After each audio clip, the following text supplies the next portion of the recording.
हमारा हर्ष और दूसरे का दुख देख के हम बड़े खुश होते हैं।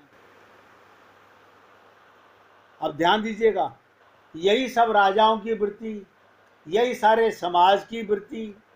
ये धनुष टूटेगा किससे? अब बात यहां पर आ गई, जीव इसे नहीं तोड़ सकता।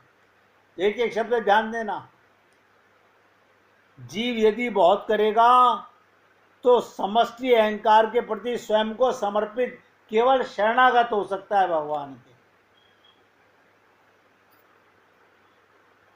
परंतु पर्सनल अहंकार से ऊपर उठकर समष्टि को भी समाप्त कर देना जीव के लिए संभव नहीं, तो किसके लिए संभव है? भगवान के लिए। सबका दुख कौन मिटा सकता है? भगवान, श्री राम के लिए। परंतु वो भी पर्सनल भाव से इसे नहीं कहा क्या कर सके, क्या कहते हैं, व्यष्टि भाव से यदि श्री राम धनुष तोड़ते चलते, तो मैंने कल कहा था उनके मन में ना कोई हर्ष ना कोई विषाद। मैं के द्वारा मैं कैसे टूटेगा? कल आपसे निवेदन किया गया था कि नोट करो, आप और हम लोग मैं करते रहते हैं। मैं से मैं तो कैसे मारोगे? तोड़ने वाला बनकर कोई उसे तोड़ नहीं सकता, क्योंकि जहां तोड़ने वाला होगा वहां मैं तो रह गई।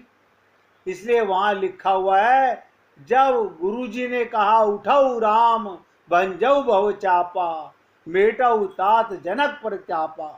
हे राम उठो, शिव का धनुष तोड़ो और जनक जी का कष्ट दूर करो। यानी दूसरे का दुख मिटाने के लिए अपने गुरु का कहना मानकर भव सारे संसार का दुख मिटाओ, समष्टि अहंकार को मिटाओ। जनक जी का कष्ट दूर होगा। उन्होंने समर्पण की वृत्ति अपना ली थी। वो सीता के समर्पण के लिए, समष्टि अहंकार के विसर्जन के लिए तैयार थे कि जो भगवान शंकर के धनुष को तोड़ देगा मैं उसे सीता को सौंपूंगा। और कल मैंने कहा था, ऐसा क्यों कहा था? इसलिए कहा था कि सीता को एक बार राजा जनक ने, जब वो धनुष की पूजा करने जा रहे थे, तो वहां सीता मैया लीप रही थी मंदिर को और धनुष को एक हाथ से उठा रखा था। ये देखकर जनक जी समझ गए कि ये मेरी पुत्री सीता कोई आम कन्या नहीं है, ये तो कोई शक्ति है, और शक्ति तो शक्तिमान के पास जानी चाहिए। इसलिए उन्होंने ये तुड़वाने का, समग्र अहंकार को तुड़वाने का प्रयत्न किया। और भगवान राम का भी आदर्श देखो कितना विचित्र निकला। सुनी गुरु बचन चरण सिरुनावा, हर्ष विषाद न कछु रावा। अपने मन में राम के ना कोई हर्ष है ना कोई विषाद है। गुरु के वचन सुनकर गुरु को नतमस्तक होकर आगे बढ़े और ठाड़े भये उठी सहज सुभाऊ, ठवनी जुआ मृग राज लजाऊं। गुरु के वचन सुनकर श्री राम ने उनके चरणों में, अपने गुरु के चरणों में शीश नवाया। उनके मन में ना कोई हर्ष ना कोई विषाद। ये मानो युवा सिंह को भी लजाते हुए अपने सहज स्वभाव से उठ खड़े हुए। और अंत में जब धनुष टूटा, तो मैंने कल यहां सत्संग रोक दिया था कि धनुष तोड़ने वाला कौन था। तो कल राजकुमार जी ने कहा, अरे राजकुमार जी ने नहीं कहा, सारी लीलाओं में यही दिखाया गया है। लोग भी यही बोलते हैं कि राम ने धनुष तोड़ा। राम ने धनुष नहीं तोड़ा। रामचरितमानस में चौपाई में आया, लेत चढ़ावत खैजत ढाड़े, कहूं ने रखा देख सब ठाड़े। सब देखते रह गए। वो तो खाली तरकश धनुष पर कमान चढ़ा रहे थे, बस। टूटते किसी ने नहीं देखा, किसी ने उन्हें धनुष उठाते, चढ़ाते, तोड़ते तक नहीं देखा। सबने केवल उन्हें खड़े देखा। अब आप ध्यान दीजिएगा, जब परशुराम जी आते हैं, यहां बड़ी विचित्र घटना है जो आप और हम लोग रामचरितमानस पढ़ करके शायद नहीं समझ पाए होंगे।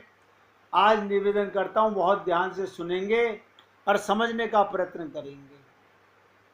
जो परशुराम जी आते हैं तो पूछते हैं धनुष किसने तोड़ा।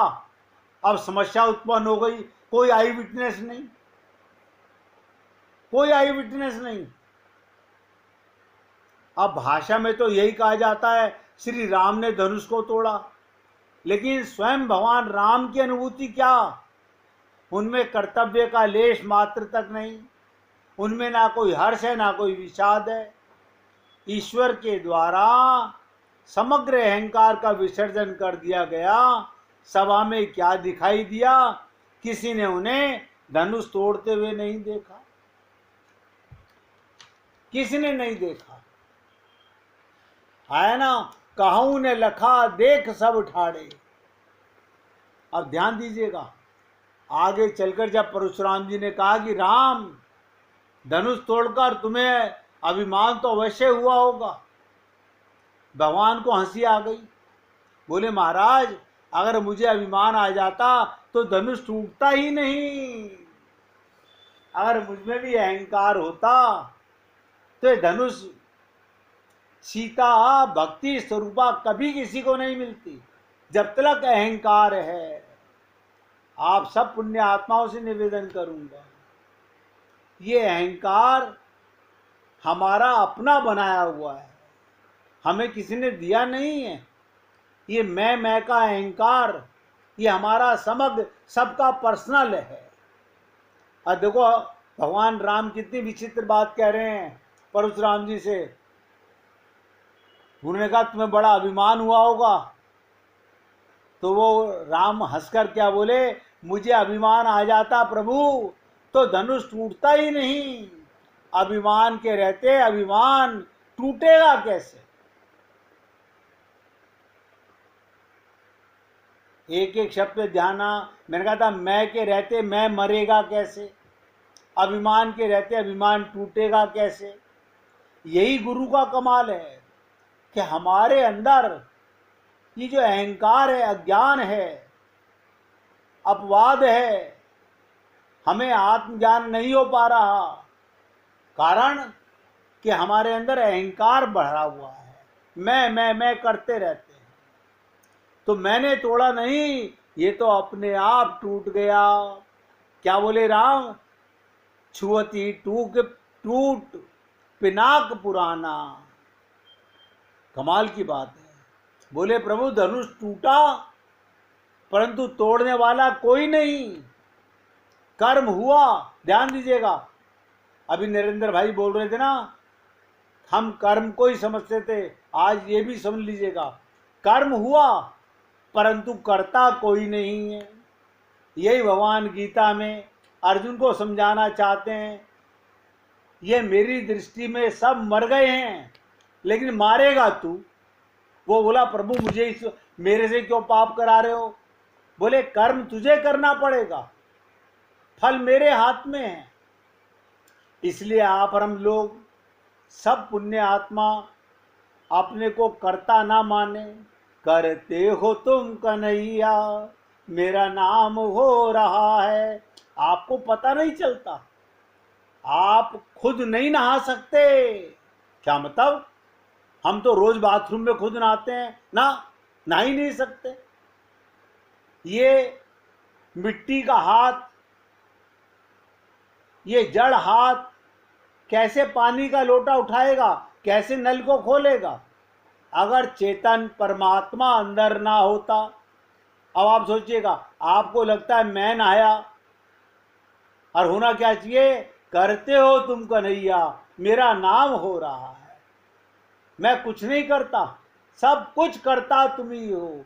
हम अपने को कर्ता मानते हैं तो उसके भोक्ता बन जाते हैं, उसके फल भोगने पड़ते हैं। और भगवान को कर्ता मानते हैं तो हम निमित्त मात्र बन जाते हैं। बस सारी वेद शास्त्रों का निचोड़, गीता का सार यही है, अपने को कर्ता नहीं निमित्त बनना है। मैं बच्चे क्या पैदा करूंगा, अरे बाबा ये तो परमात्मा करता है। मैं किसी को क्या प्यार करूंगा, ये तो परमात्मा प्यार करता है।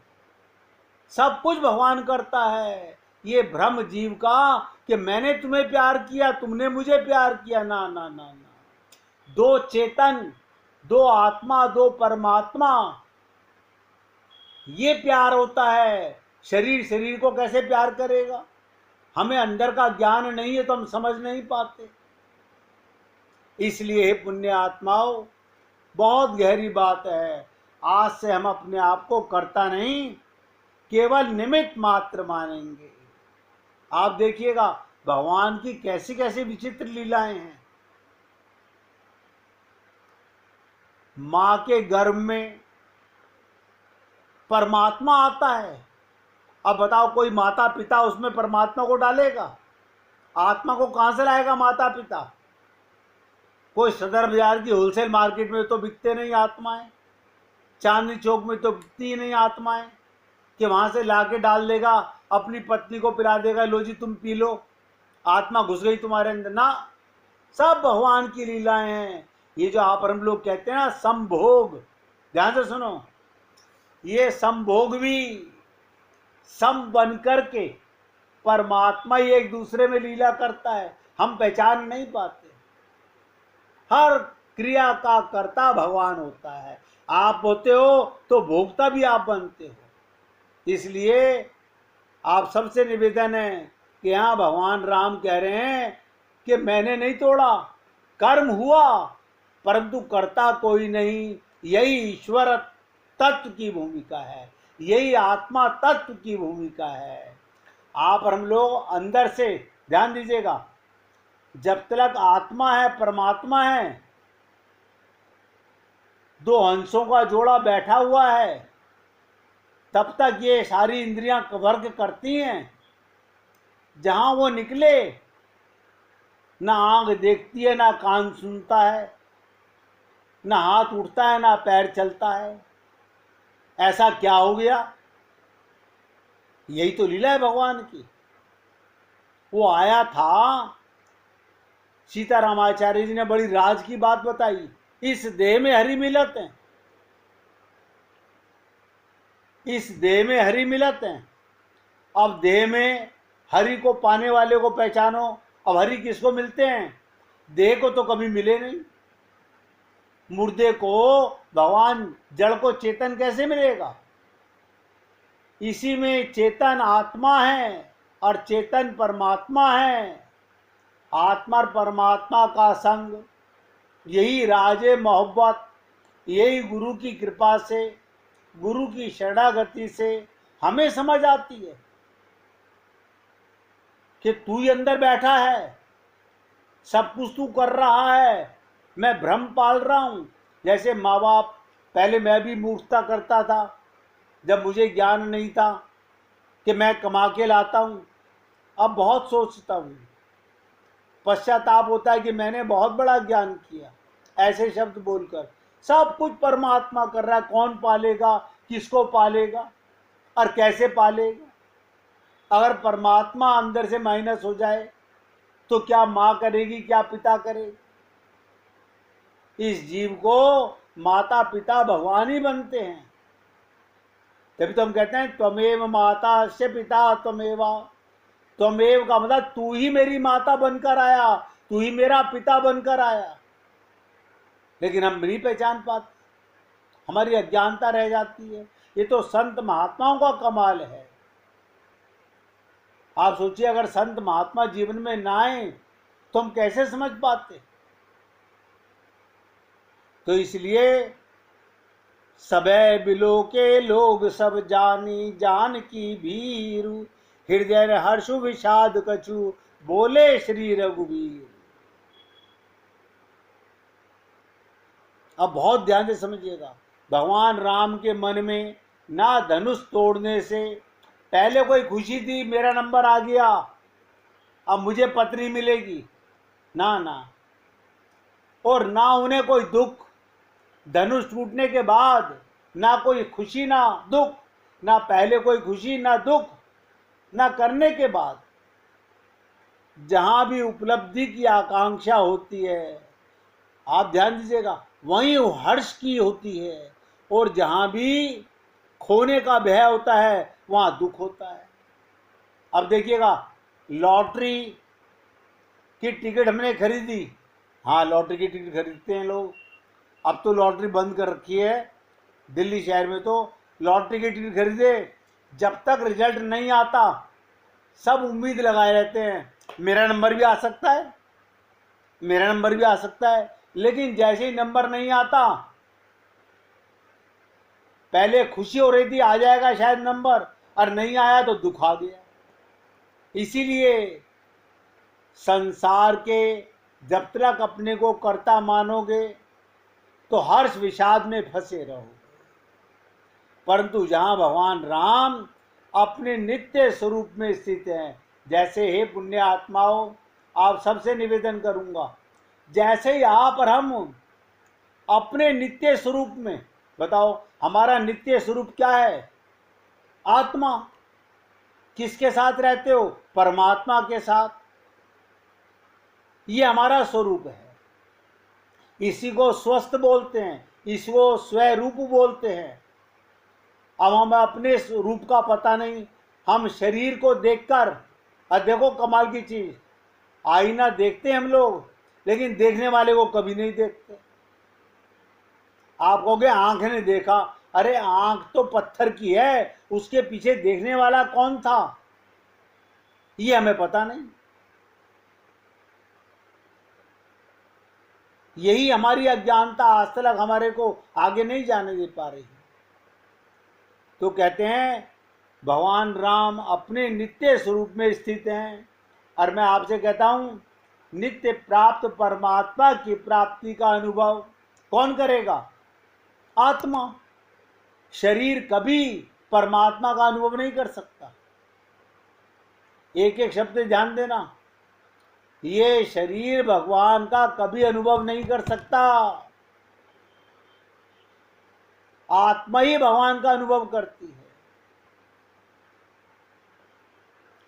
अपने नित्य स्वरूप में स्थित हैं भगवान। सीता जी उनकी अभिन्न शक्ति हैं। अब बताओ शक्ति और शक्तिमान में क्या भेद है? वो तो थी भी उनकी, है भी उनकी, वो तो दोनों लीला करने आए थे। अब ध्यान दीजिएगा, राम और सीता दो नहीं है, अद्वैत एक तत्व है। और जिसे कहा ना, राधा तत्व प्रधान, प्रेम तत्व प्रधान।